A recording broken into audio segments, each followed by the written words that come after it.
Hello, I'm Dr. Brandt Gibson, and today we're going to talk about orthomolecular treatment. I've mentioned this a couple times in some of the videos, especially the video where we talked about vitamins. But the point of this one is we've moved past the understanding of peripheral neuropathy. We've moved past the management of the symptoms, and we're now to the point where we need to help you control the nerve damage. So orthomolecular treatment is more than just vitamin treatment. Most of the time with vitamin treatment, what people are doing is they're using the shotgun approach. They say, oh, we know vitamin B12 works. We know vitamin B6 works. We're going to throw all this stuff at you. Hopefully some of these will help you feel better and help your nerves not hurt as much or your symptoms not be as bad. And so it's a very inefficient and oftentimes can be a non-productive way of treating peripheral neuropathy. It's not a good way, truthfully, to manage. Though, that being said, most physicians, that's what they're doing, is they're managing in that sort of fashion. So, let me give you a little bit of information. Orthomolecular medicine is, by definition, is a focus on nutrition, with a special emphasis in the use of supplemental vitamins, minerals, and other accessory factors in sufficient dosages. So typically these are much higher than, say, the government-sponsored recommended daily allowances for vitamins. And even in lab tests where you're doing a testing for these vitamins, they will be out of the normal range a lot of times, making sure that you get sufficient vitamins. The goal is not just to give nutrition, but it's actually to overcome illness, counteract any deficiencies that you may have, and even to supply sufficient nutrients for a dependency. So when we were talking about vitamins, we talked a little bit about vitamin deficiency and vitamin dependency. I'm going to mention it again because it's very important for orthomolecular medicine. With orthomolecular medicine, you're not looking at a deficiency only, where you say, okay, when I do a blood test, their amounts of vitamin B12, for example, or their amounts of that vitamin are too low. That would be a deficiency, where you say, okay, we're lower than we should be, let's get it back to normal range. In a dependency, sometimes you have to go above normal range, or a lot of times you have to go above normal range because you have a protein or enzyme or even a cell abnormality that's requiring more of a certain nutrient. Let me see if I can give you a better example.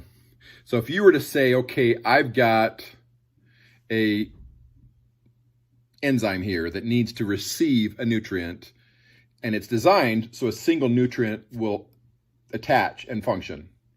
But if it's formed a little bit differently so it's harder to get in, then sometimes you'll get one and it will bounce off. But if you get two where you're hitting it multiple times, one of them will hit just right and it will go in. So a dependency would be that you need a higher amount of the nutrient before you can get the sufficient nutrients into the cell. So that's kind of what we're looking at. So with a vitamin dependency in orthomolecular medicine, a lot of times it requires you to be much higher in your dosage of that particular vitamin or that particular nutrient. So this is much more effective and a much more valuable way of treating peripheral neuropathy. And typically we'll do it for 4 different ways. And we mentioned these as well when we were talking about vitamins, and we actually got a little bit more in depth with what vitamins we'd be talking about. I'm going to go more over the top here. Neuroprotective, so vitamins that will protect the nerves. So typical neuroprotective vitamins would be vitamin B1, vitamin B12, vitamin E, and vitamin C. Neuroprotective are designed individual nutrients that are designed to protect the nerves, to keep the nerves from having any of the damage that could happen from any other toxins or any other problems. So like, for example, we use neuroprotective vitamins when someone's taking chemotherapy or receiving chemotherapy to prevent the nerve damage and hopefully prevent peripheral neuropathy through that cancer treatment. Deficiency directed, of course, we talked about that as well. If you are low in a certain vitamin, those vitamins should be utilized. Typically, it's the deficiency directed nutrients that we'll sometimes have to give at a higher dosage for a dependent individual, because the deficiency directed nutrients are the exact nutrients that are utilized by the nerve on a regular basis to function normally. Type toxic directed nutrients. So if you're getting a toxin or you're getting a toxic effect, again, you can actually use those particular nutrients to decrease the toxic effect, or to chelate, as we were saying with the vitamins. When we talked about vitamins, you can chelate certain things by taking certain nutrients or certain vitamins.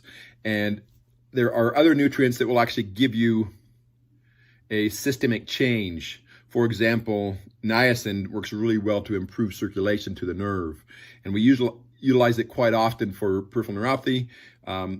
We are also using it now for some other disease processes because of the beneficial effect that it has. So with orthomolecular medicine, you want to control the nerve damage that's happening from a nutrition imbalance or a nutrition problem.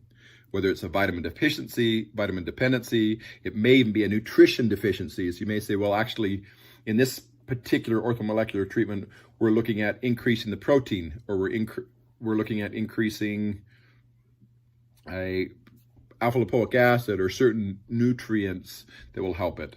The whole idea of this rapidly growing field for peripheral neuropathy is to improve the nerve function, not just treat the symptoms or not just manage the symptoms. We're saying, okay, we want to stop the nerve damage by providing the sufficient nutrients for the nerve to grow and develop and function properly. This is Dr. Brandt Gibson, and this is your Neuropathy Nugget, day 18. And we will now continue with this. We're going to actually talk a little bit more in depth about some of these other types of neuropathy, so the other types of nerve damage, so that we can actually say, how do we control that particular type of nerve damage? So